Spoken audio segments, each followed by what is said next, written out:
natin para sa lagay ng ating panahon ngayong tanghali po ng December 28, 2024. Sa ngayon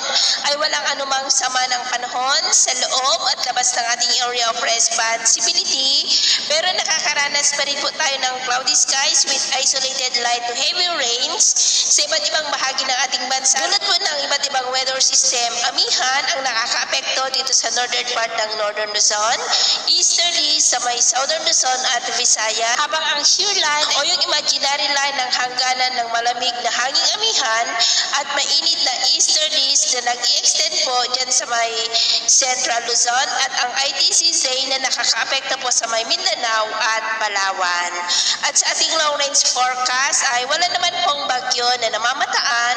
na tatawid po sa ating kalupaan hanggang sa matapos ang taon na ito o hanggang sa susunod na 2 linggo ay storm-free po tayo. Pero hindi pa rin po inaalis ang posibilidad ng pamumuo ng mga sama ng panahon sa silangan ng ating bansa sa susunod na mga araw at ang development naman yan ang ating babantayan kung matutuloy o hindi. At sa lagay ng ating panahon, ngayong tanghali ay cloudy skies with isolated rains pa rin dito sa may Cagayan Valley, lalo dito sa may Cagayan, Cordillera, lalo na po sa may Apayao, Quezon, Batangas, Camarines Provinces, Catanduanes, Sorsogon, Masbate, Marinduque, Calapan, lalakas po na ulan sa Palawan, at cloudy skies with isolated rain sa malaking bahagi ng Visayas at Mindanao na posible pa rin na magtuloy-tuloy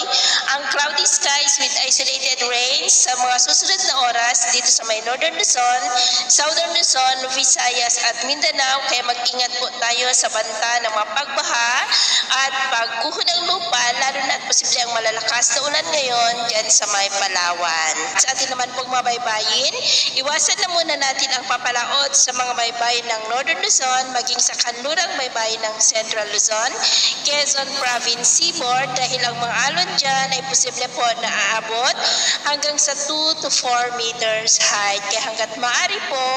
ay iwasan na muna natin ang papalaot dyan sa mga may kulay pula para mas makaiwas sa mga sakunang